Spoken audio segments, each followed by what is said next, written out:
Detective Grant tracked down the person whose name was on that final, now missing manuscript page. They were a respected philanthropist, a public figure, a donor to the town library, which housed a wing named after Harrow himself. When questioned, the suspect denied ever meeting the author, but surveillance footage from a 2015 gala proved otherwise. Harrow and the suspect had spoken privately for nearly an hour.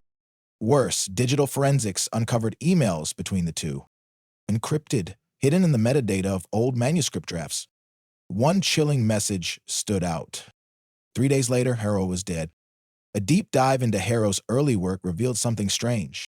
His first 3 novels, originally seen as unrelated crime fiction, shared a subtle pattern: names, dates, and locations that matched real cold cases from the 1980s and 90s.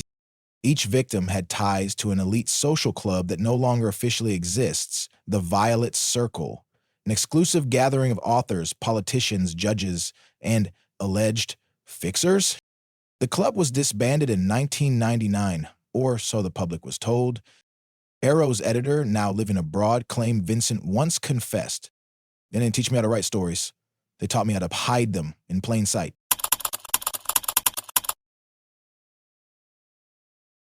A forensic sweep of Harrow's study turned up one overlooked detail: a pool of melted wax near a shattered candle holder. But under UV light, inside the wax, a hidden microfilm strip.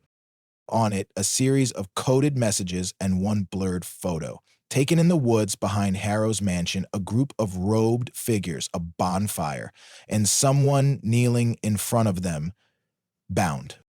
Was this part of some ritual? A secret society initiation? Or evidence of a long-buried crime with deep political implications? The microfilm is now missing. The detective who found it? Gone without a trace. With every lead either vanishing or turning up dead, the case seemed doomed, but a breakthrough came from an unlikely source: Harrow's old typewriter. Technicians discovered it contained an internal memory unit, a rare prototype used in Cold War espionage, one that secretly saved keystrokes, even without paper. And stored within that device was a second ending to the manuscript. One no one was ever meant to read. But before the file could be decrypted, someone broke into evidence storage. The device was stolen. And now, everyone connected to Harrow's death is being silenced. One by one.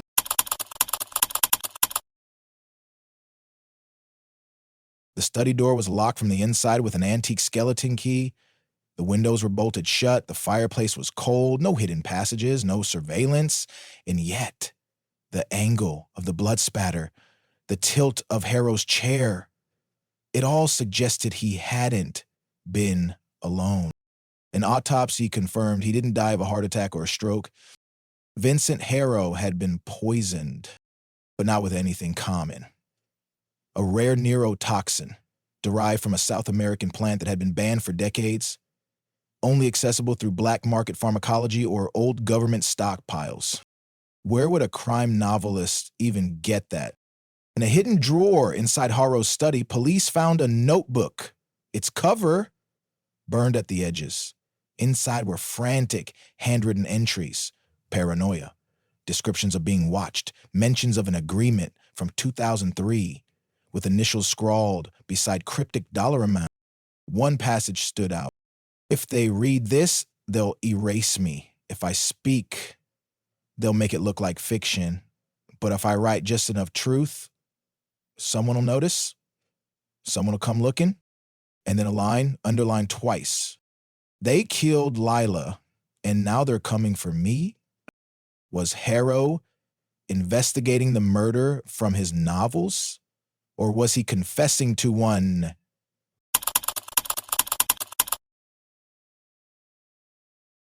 Vincent Harrow was a recluse, a literary genius, a man who had written 13 best-selling crime thrillers, each more twisted than the last.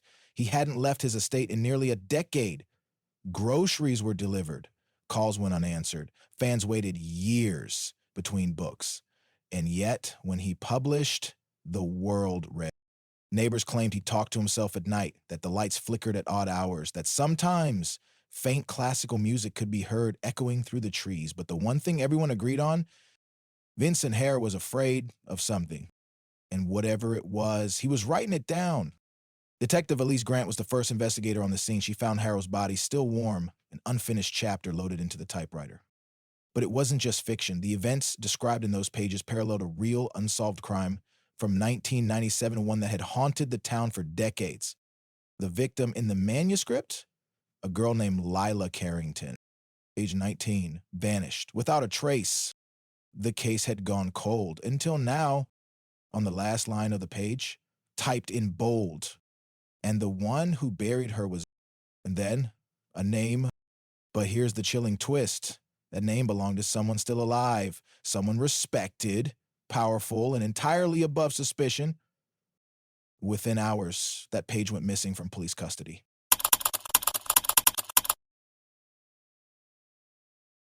After Vincent's final manuscript revealed a name tied to the 1997 disappearance of Lila Carrington, detectives began unearthing strange coincidences surrounding the Violet Circle, a literary society with deep pockets and darker rituals. Though officially dissolved in 1999 after a fire at their lakeside lodge, leaked meeting records obtained from a whistleblower showed references to post-disbandment gatherings. These records contained coded aliases: the architect, the hound, the widow, and the inkwell. Each one matched real people in Vincent's life. Each was mirrored in a different book. And in every book, someone dies.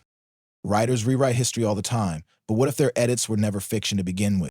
One member of the original group, Agatha St. James, a retired judge and one of Harrow's few known confidants, agreed to speak, but before detectives could question her, her car exploded outside her country estate.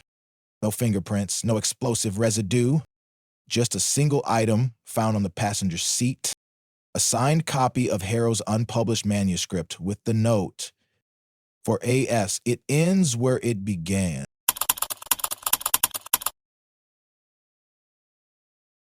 As Detective Elise Grant dug deeper into the 1997 Lila Carrington case, a forensic re-examination of the victim's possessions revealed something disturbing: hair fibers belonging to Harrow himself. The DNA match was confirmed, but the timeline didn't make sense. At the time of Lila's disappearance, Hare had been confirmed by publishers to be living in Portugal, finishing his third novel. Airline logs, photos, and interviews all supported it. So how did his DNA end up in a forest in Vermont across the ocean? Every story has a ghostwriter. Some ghosts never leave the manuscript. What if someone used Harrow's identity? Or worse, what if Harrow had more than one life? Months into the investigation, a contractor renovating Harrow's estate discovered something bizarre: a false wall behind the main study. Behind it, a narrow stairway leading to a second identical study buried beneath the floor. It was soundproofed, dustless. Inside, detectives found multiple filing cabinets filled with real police reports, autopsy photos, transcripts, and classified documents tied to crimes that were never solved, all used as material for Harrow's novels. But here's where it gets darker. A taped interview, marked confession, featured a female voice sobbing, describing a ritualistic killing in detail. That voice matched a missing persons case from 2004. The woman had been presumed dead for over a decade.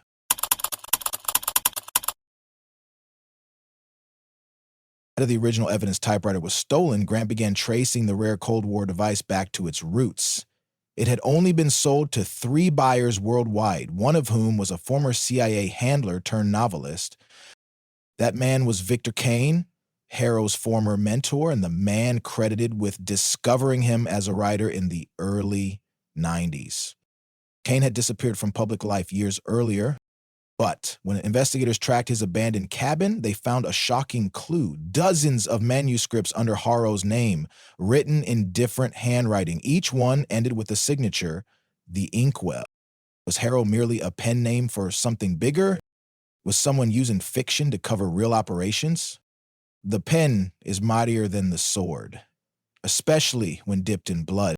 Multiple witnesses now report seeing a masked figure near Harrow's estate in the nights leading up to his death. Tall, limping, always in black. But when a trail cam from a nearby nature reserve captured a blurred image, facial recognition shocked everyone. The face belonged to Harrow himself. Only older, thinner, different eyes. Could it be an imposter? A twin? Or was Harrow still alive and the body found just a stand-in? DNA from the corpse was destroyed in the morgue fire 2 weeks after the autopsy. The technician never found.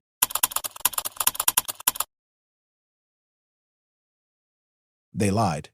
It's not about who killed Lila. It's about who she really was and why she had to die. Harrow knew. He tried to warn us. The manuscript is only part of the truth. The rest is hidden inside the ink. Detective Elise Grant was the closest person to cracking the case. She had built the timeline, linked the circle, tracked the artifacts, and traced the evidence trail to a private airfield in upstate New York. Security footage shows her entering a hangar marked with an old violet circle symbol. She was never seen again.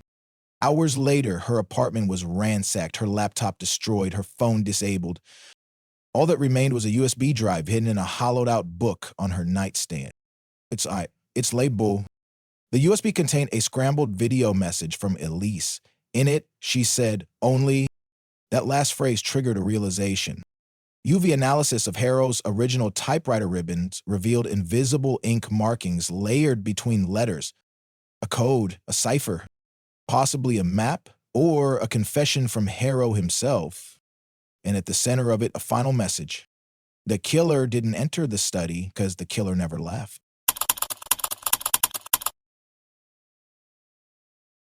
Months after Elise Grant's disappearance, an encrypted letter arrived at the precinct, delivered anonymously and sealed with wax in the shape of a black quill. Inside was a short message, typed on Harrow's model of the Cold War-era typewriter. Vincent Harrow is dead, but Charles Thorne remains. Study the Vienna photograph. Detectives retrieved the photo again, the black and white image of Harrow standing beside his mentor Victor Kane in military uniforms. Kane was confirmed to have served as an intelligence operative in psychological warfare. But Charles Thorne was a ghost. No birth record, no tax ID, no digital footprint except for 2 obscure academic articles from the early 80s signed C.T.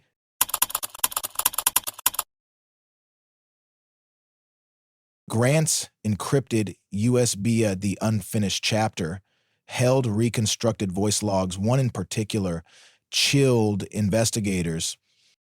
They used a pen like a scalpel, carving trauma, encoding truths. Harrow wasn't writing for us. He was triggering memories in people who were never supposed to remember. His novels weren't books. They were activation scripts. What if Harrow's books weren't just stories, but tests? What if certain readers, exposed to a passage or a phrase, would suddenly recall buried truths, forgotten crimes, or even programmed directives?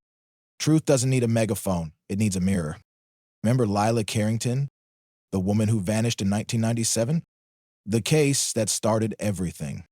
A sealed psychiatric evaluation from 1995 was leaked to a rogue journalist.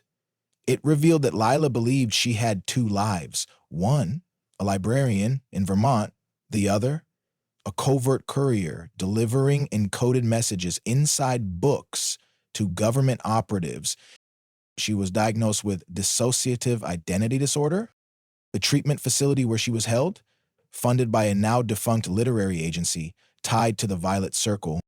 And in one of Harrow's unpublished drafts, a character named Eliza Harrington speaks the words,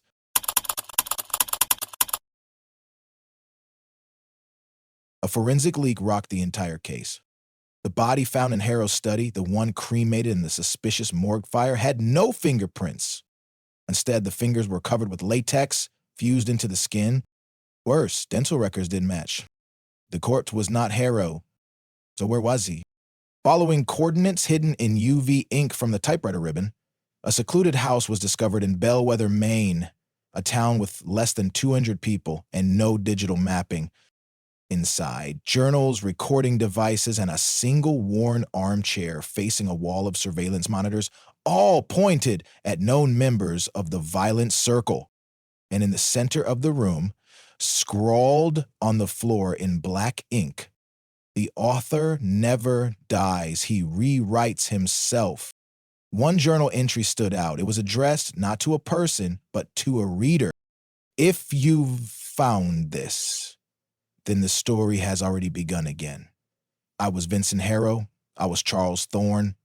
But before that, I was one of them. A handler, a witness, a ghost. I saw the cost of what we buried, so I rewrote it. In fiction, over and over, until someone paid attention.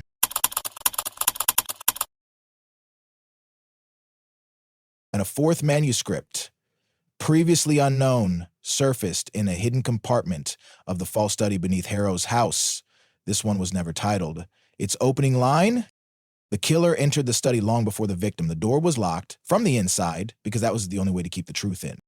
The manuscript follows a writer who fakes his own death using a body double while manipulating investigators to uncover a secret organization using books to erase memories and rewrite history. In the final chapter, the protagonist is seen watching his own funeral in disguise before vanishing into a crowd. And scribbled in the margin, a voicemail was left on the desk of Chief Investigator Wexley 2 months after Grant's disappearance. The voice was unmistakably hers. He's alive, but not as Horror, not anymore. He's become something else, a story, a myth, a contagion of ideas. That's what they feared, that he'd make people remember. He didn't write for fame. He wrote to undo a lie. I have the real ending, I just don't know if I should share it. Then silence.